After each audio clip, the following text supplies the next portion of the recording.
সবুজের ফাঁকে ফাঁকে শত শত সূর্যমুখী ফুলের সৌন্দর্যে নিজেকে রাঙিয়ে নিতে ভিড় জমিয়েছেন দর্শনার্থীরা। পরিবারের সদস্যদের সঙ্গে ভাগাভাগি করে জোড়াচ্ছেন চোখ, মেটাচ্ছেন হৃদয়ের তৃষ্ণা।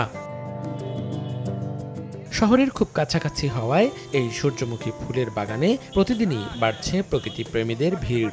মোবাইল ফোনের ক্যামেরায় ক্লিক ক্লিক শব্দে বন্দী হয়ে যাচ্ছে ভালো লাগা মুহূর্তটুকু, আর সূর্যের সঙ্গে তাল মিলিয়ে দিক পরিবর্তন করে হাসি মুখে সবটুকু সৌন্দর্য ঢেলে দিচ্ছে থালার মতো বড় বড় হলুদ রঙের ফুল। প্রতিদিন দুপুর থেকে সন্ধ্যা পর্যন্ত শিশুসহ নারী পুরুষের পদচারণায় প্রাণচঞ্চল থাকে এই সূর্যমুখী ফুলের বাগান।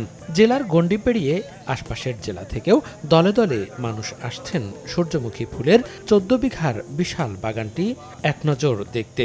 জনপ্রতি 50 টাকার বিনিময়ে বাগানে ঢুকতে দিয়ে বাড়তি আয় করছেন বাগান মালিকরা।